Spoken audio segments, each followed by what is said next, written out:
Okay, good morning, Rabbosai. Today's daf is Yevamos Daf Nun Zayin. We're going to start in the Mishnah, about a quarter of the way up, on the bottom of Nun Vav Amud Beis.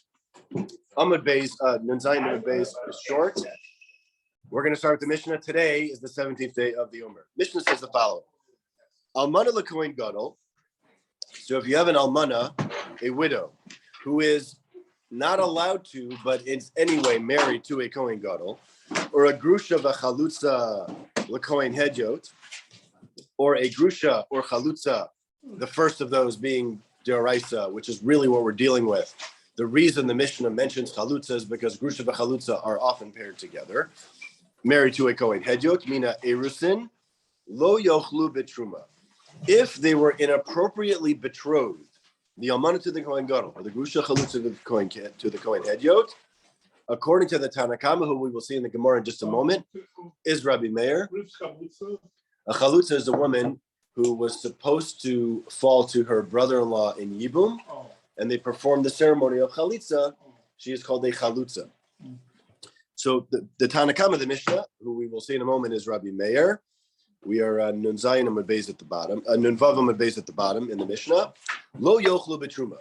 So they are not allowed to eat the truma that comes to that kohen. Rabbi Elazar and Rabbi Shimon machshirin. Rabbi Elazar and Rabbi Shimon, they hold that she is certainly allowed to eat truma. The nature of the machlokes has to do with how much do we, how much does bia actually count? So according to the Tanakama, and we'll see this, according to the Tanakama, because she was mikudeshes, that's enough to passel her. But according to Rabbi Elazar and Rabbi Shimon, again, as we'll see, because she did not have bia, she does not have the status of a halala, and therefore should be allowed to eat truma. Now, nisarmalu o nisgarshu. Now, what happens, and Rashi explains that we are talking about here in the Seifa, nisarmalu o nisgarshu, mina kohanim alalu. So these kohanim, that they never should have been mikudeshes to in the first place in the ratio of our Mishnah. What if these women were widowed or divorced? So mina nisuin pesulos mina psulos. If they were fully married to them, then of course they are psulos because of the be involved makes them chalolos. Mina erusin sheros. But if they were only engaged, they are ksheros, because the isser upon them is not a lifetime isser. It's only, especially if they haven't had bia yet, only for the time that their kedushin is chal. And if they were divorced or widowed from that status of kedushin, then they are allowed to have truma if they were a bas kohen. All right. Today's Gemara is not the simplest, but we will soldier on together. Tanya, Amar Rabbi Meir. So we have a brayso that says the following: Rabbi Meir holds. Now, Rabbi Meir is the Tana of our Mishnah. Rabbi Meir says, Kal v'chomer, I can prove to you that my shita of Almana lekohen gadol and grusha b'chalutza lekohen hedyot mina erusin lo yochlu b'truma, that they're not allowed to eat truma. I can prove it from a Kal v'chomer.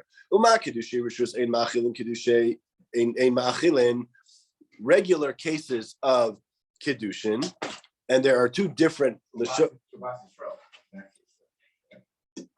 So there are two different Lashonos in Rashi. Rashi prefers the version, and Tosfos backs this up. And there are lengthy Rashis in the fat lines on the very bottom of the page that we won't do inside. But Rashi seems to hold that this is the case whether it's a Bas Yisrael or a Bas Kohen. Either way, if you have a Yisrael and non-Kohen who is Mekadesh, either one of them, Ein Ma'achilin, they in neither one of those cases can they eat truma? Why? Because he's not a Kohen. He's not a Kohen. She's a Kohen. Now, if she was a Bas Kohen and she marries a Yisrael, she loses her rights. And if she was a Bas Yisrael marrying a Yisrael, is a non-starter. So the back part of the Kal v'chomer is as follows: Kedusha Avera lo kal shekain. So a Kedushin, that's an Avera. Like these situations, like an Almana lekohen gadol, a grusha b'chalutza lekohen hedyot, that never should have been allowed to happen in the first place. These are isurim Of course, she's not going to be allowed to eat truma. Amrulo. So say Rabbi Elazar and Rabbi Shimon, who are the cholkim on Rabbi Meir, say, lo, the cases are not the same. In that situation where you have a Yisrael, a non-Kohen, whether he's being Mekadesh to a Bas Yisrael or a Bas Kohen, he never has a shot to give anybody truma. He's not a Kohen. But these Kohanim, the Kohen Gadol married an Almana, or the Grusha or the Kohen Hedger to marry the Grusha V'Chalutza, all this Kohen has to do is marry somebody permitted to him, and then she can immediately have truma. So you can't compare the cases. I'm sorry. No, right, but he doesn't even have there's not even a shot at if the guy's in Israel, the Kohen, so all he has to do is marry her, or Abiyah, and boom, then she's in, and then she. Sorry, how old are you? All right, I'm Rabbi Elazar. I'm Rabbi Yoshai. I understand. That actually was pretty light. I understand that fully, and I'm just glad I wasn't here the last 2 days. Yes. I'm Rabbi Elazar. I love you. So now, that's the machlokes Rameir and Rabbi Elazar and Rabbi Shimon. Now, the following is going to take us to the end of the next Amud to figure out.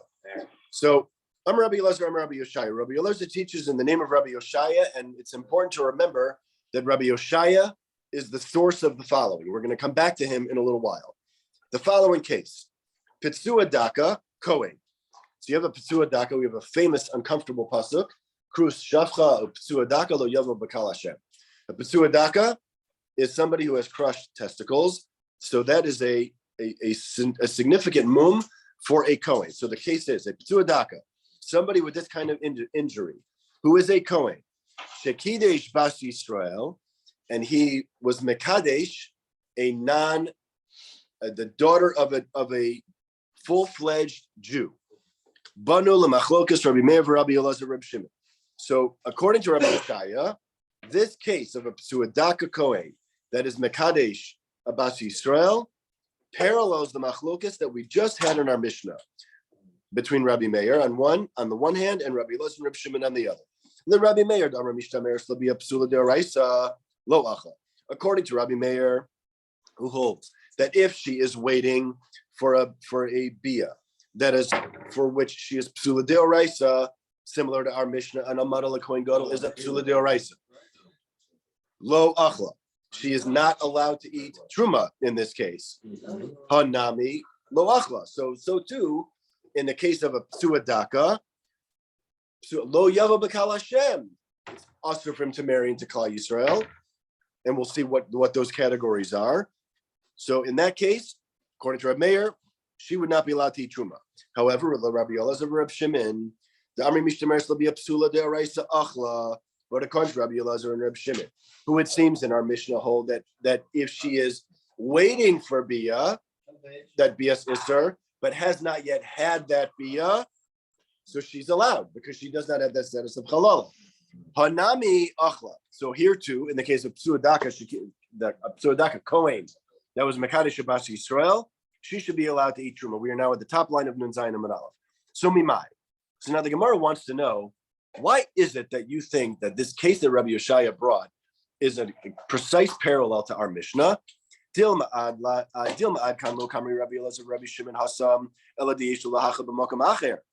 Rabbi Elazar and Rabbi Shimon in our Mishnah only said that he is allowed to give her truma, where he had the option of giving a wife truma in a different situation. Aval hacha, but here in this case of Rabbi Yoshaya, the ein lo lahacha b'makom acher lo. But maybe we would say because a psua daka is not allowed lo yava b'kal Hashem. He's not allowed to come to into Klal Yisrael. So maybe we would say that even Rabbi Elazar and Rabbi Shimon would agree. V'chi tema, and if you might suggest an answer to that question, that hachanami yesh lahacha b'bas gerim, then maybe a psua daka who is a Kohen, who marries the daughter of gerim, because you might think, well, maybe the Gerim don't, even though they're full-fledged Jews, and even though they can marry Kohanim, counterintuitively, they don't have the full status of Kal Hashem related to the halacha of Psua Daka, and a Psua Daka Kohen could marry a Bas Gerim. The problem with that suggestion is, but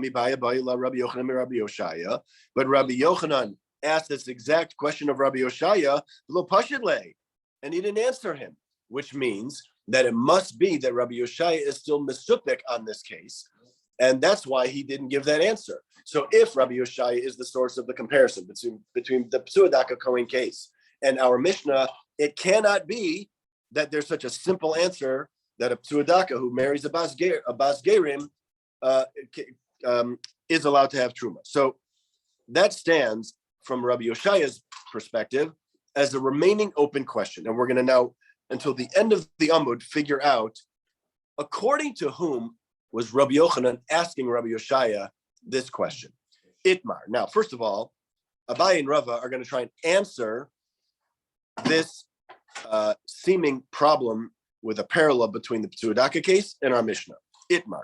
Abaye Amar, Hoel Ma'achila, and sorry, the nature of their answer is going to be finding cases where a Psua Daka can give Truma. And they each give an answer. Abaye Amar Hoel Ma'achila below Yada'a. What happens if the Psua Daka wasn't a Psua Daka Kohen, wasn't a Psua Daka when he married his wife? They had a completely normal marriage. He was a completely normal person, but something happened to him. He was maimed. And then if after that injury, below Yada'a, they were never again physically together, well, then she should still be allowed to have Truma because there was no halala there because they never did anything wrong. They're still married. The marriage isn't at risk. Her status is at risk because of the bia. Rava Amar, a different option. Because a Kohen can give Truma to his owned avadim, Kananim, and therefore it is considered as a Psua Daka who can give Truma b'mokum acher.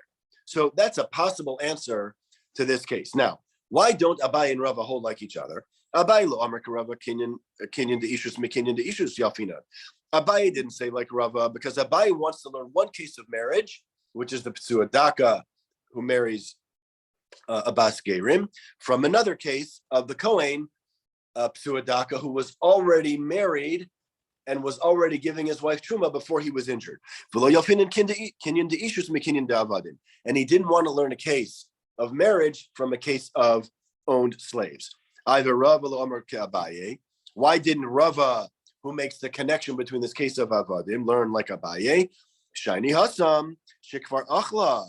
Because in that case, remember, they were already married and he was a totally normal whole person. Yeah. So if in that situation he was already giving her Truma, that's a fundamentally different case than a situation where he's being Mekadesh her from the outset and then wants to give her Truma milachatchila. Now, so what about Abaye Shikvar Achla? Lo Amrina. Abaye gives no credence to the fact that she was already having Truma in the first place. De'ilo temahachi, because if you don't say that Kfar Achla is not an issue, what happened to Abbas Yisrael, the daughter of a non-Kohen, who was married to a Kohen? He dies. Pop quiz, is she allowed to have Truma anymore? No. What happens? She goes back to her father's house. But if we're going to say that if she was already eating Truma, she might as well continue eating Truma, we know that's not the halacha. Shikvar, right? I don't know the answer to that. Oh, no. She continues to eat Truma. Her son, right? Because that's the halal. Right. So she is allowed to continue eating Truma. But if she's childless, then she go back to her father's house, and if she was a Bas Yisrael, no more Truma. Virava. So how does Rava answer that problem? Rava says there's a difference between the cases. Hasam Paka Kinyane. Over there, when she was already eating Truma, but then he dies and she has to go back to her father's house, the kinyan between them is completely severed. He's dead. Hachalo Paka Kinyane. But over here, he's not dead. He's just severely injured. So they're still married. The marriage isn't impacted. The nature of their kinyan is not impacted. And therefore, the cases are different. All right. So now let's dig into this. This is where the guy became a Psua Daka after they were already married. So why would you take away Truma? They're still married. Right. Right? In fact, if they were to have bia after his injury, that would be a problem because the bia of a psuadaka renders her a halala, and she's puzzled from truma from that point forward. So what we're saying is that's the case of lo yida'a. The Gemara says in Abayi's opinion, as long as he never knew her in the biblical sense, she can continue to have truma all she wants. The bia is the issue. The marriage is not impacted. Okay, gufa. Ba mine Rabbi Yochanan, me Rabbi Yoshaya. Here was the question. Bitzuadaka kohen shenasa bas gerim, ma'u shiachilena betruma. So the question is as follows: a psuadaka, somebody with this terrible injury, who's a kohen, he marries the daughter of gerim. Is he allowed to give her truma or not? Ishtik v'lo amar le'v'lo midi. Rabbi Yoshaya did not answer Rabbi Yochanan's question. He did not say a word. Lissof asagav Rabbi Achrina. In the end, some other great person came along, Uba mine milsa achrisa, and he asked Rabbi Yoshaya a different question on some other topic, Upashale. And Rabbi Yoshaya immediately answered him, Umanu. And who was that other Gavra Rabbah? Reish Lakish, the famous Reish Lakish. No, Amarli Rabbi Yehuda Nasiya, Rabbi Yoshaya, Rabbi Yehuda Nasiya, not to be confused with Rabbi Yehuda Hanasi. They're different people, and if I'm not mistaken, Rabbi Yehuda Nasiya was Rabbi Yehuda Hanasi's grandson and an Amora. Asked Rabbi Yoshaya to Rabbi Yochanan Lagav Rabbahu. Is Rabbi Yochanan also not a great person? You answered Reish Lakish. Why didn't you answer Rabbi Yochanan? Amarle de Kabai Minai Milsa, the Lace La Patre. Because he answered me a question I didn't know the answer to. So we see clearly that Rabbi Yoshaya is very misupik in this case. Now, Laman. Rabbi Yochanan asked this question, but based on which Tana? So which Tanaitic opinion caused him to ask this question? So Laman, Ila Rabbi Yehuda.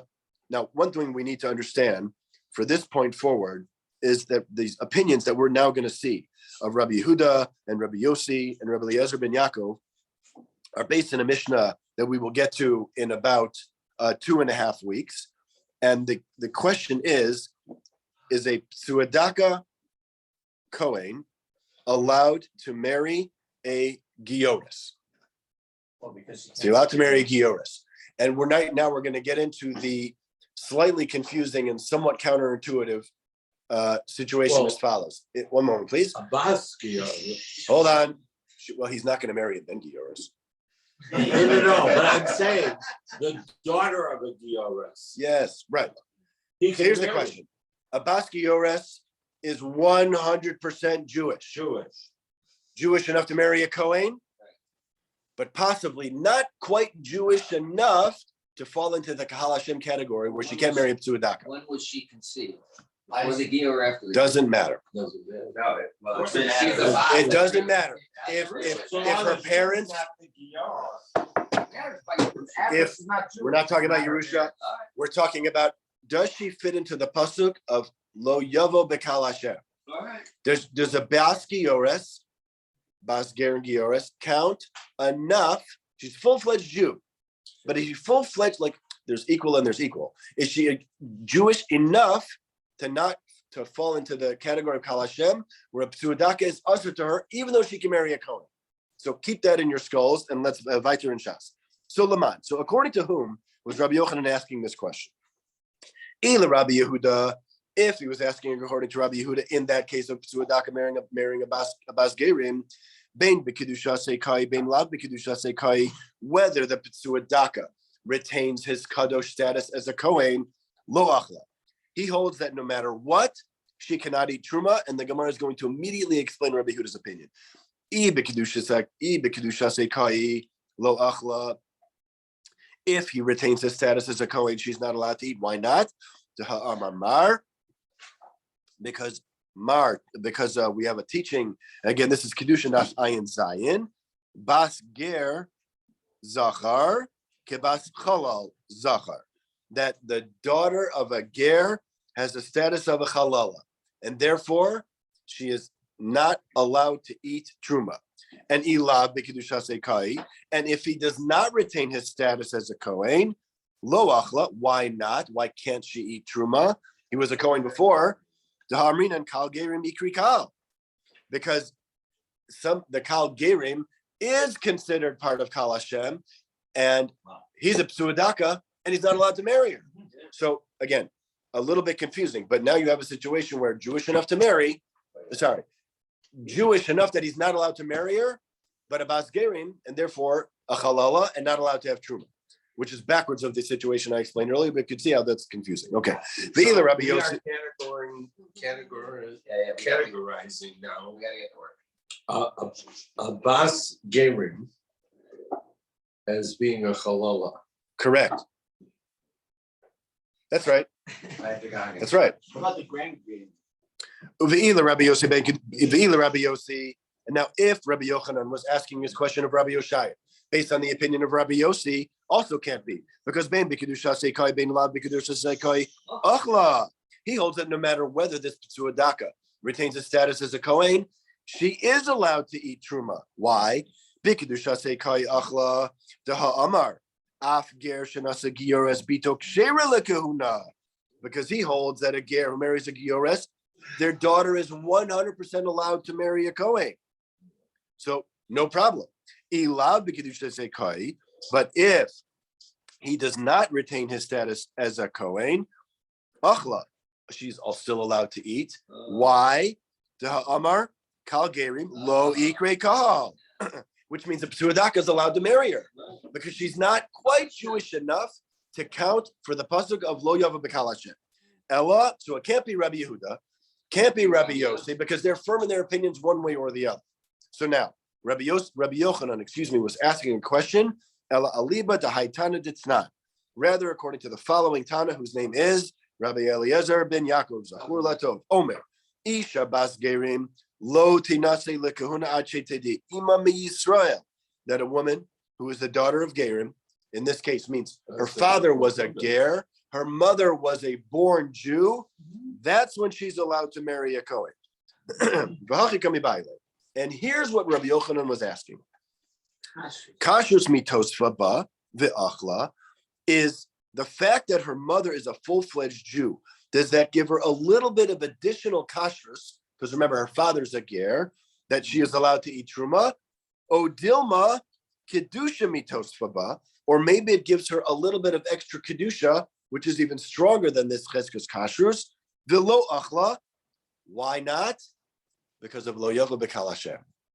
So the extra kashrus allows her to marry the Kohen, but the super extra kedusha blocks her because lo yava b'kal Hashem, and the Psuadaka can't marry her because he's not allowed to marry her. So Tashma, ki asa Rabbi Acha bar Chinana midaroma, when Rabbi Acha bar Chinana came from the south, also Isi Masnisa Biyade, he came with a brisa in his hand that said the following. Minayin the Psuadaka Kohen Shenasa Bas Gerim Shemeach Shemachi the Betruma, a very direct brisa. How do we know that a Psuadaka who is a Kohen, who marries the daughter of Gerim, that he is allowed to give her Truma? Shne'emar the Kohen ki yignen nefesh kinyan kaspo. When a Kohen marries a woman, now we know from the beginning, the first Mishnah in Kiddushin, that marriage is a transaction. Uncomfortable as that may be to the modern ear, marriage is a transaction. Yochabo. Now, and she is therefore, because of that kinyan, allowed to eat truma. Leman. Rabbi Yehuda. If you want to say that, maybe that's according to Rabbi Yehuda. Whether he retains his status or not, she is not allowed to eat truma. Rabbi Yossi lamali kra. And according to Rabbi Yossi, what do I need a special chiddush in the Torah? No matter what, she's allowed to eat it. Elalav the Rabbi Eliezer ben Yaakov. Rather, it must be that Rabbi Yochanan asked this question according to the opinion of Rabbi Eliezer ben Yaakov. Shma mina, kashrus itosva ba ve'achla.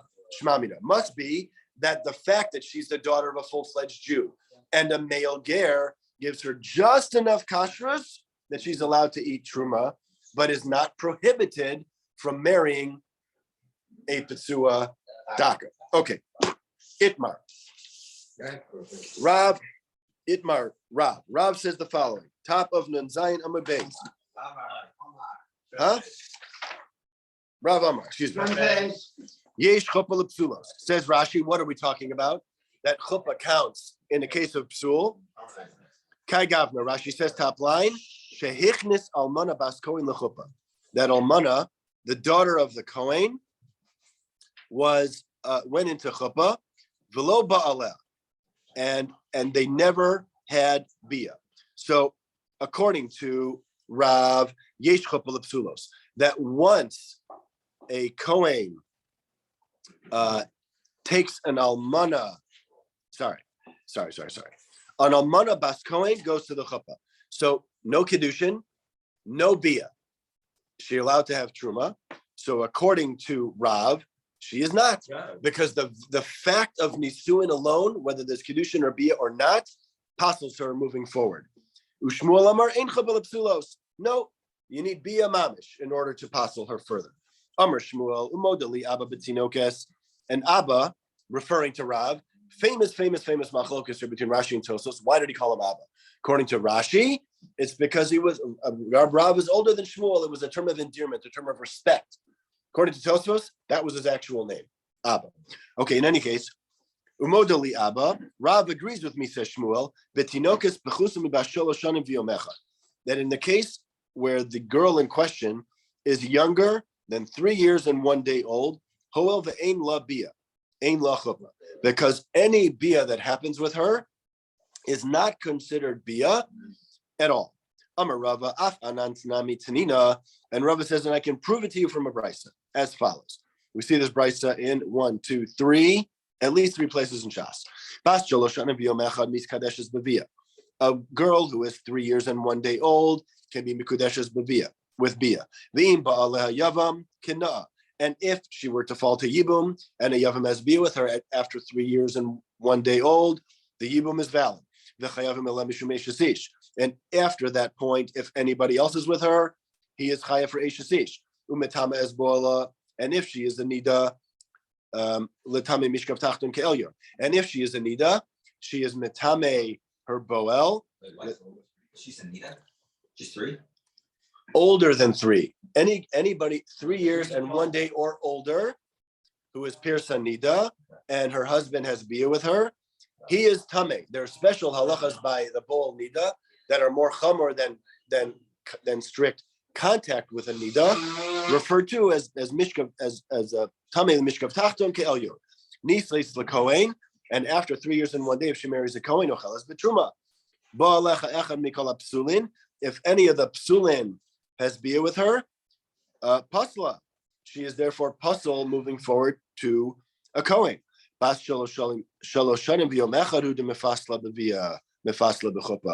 that's only if she is older than 3 years and 3 years and 1 day and older, that where a bia passes her, the chuppah also passes her. But if she is younger than 3 years and 1 day old, according to both Rav and Shmuel, because bia does not passel her, there is no machlokas if she is 3 years and younger than 3 years and 1 day. We will stop here. We will continue tomorrow. Amar Rami Bar Chama. Yasher Koach. Have a good day. That one's good, eh?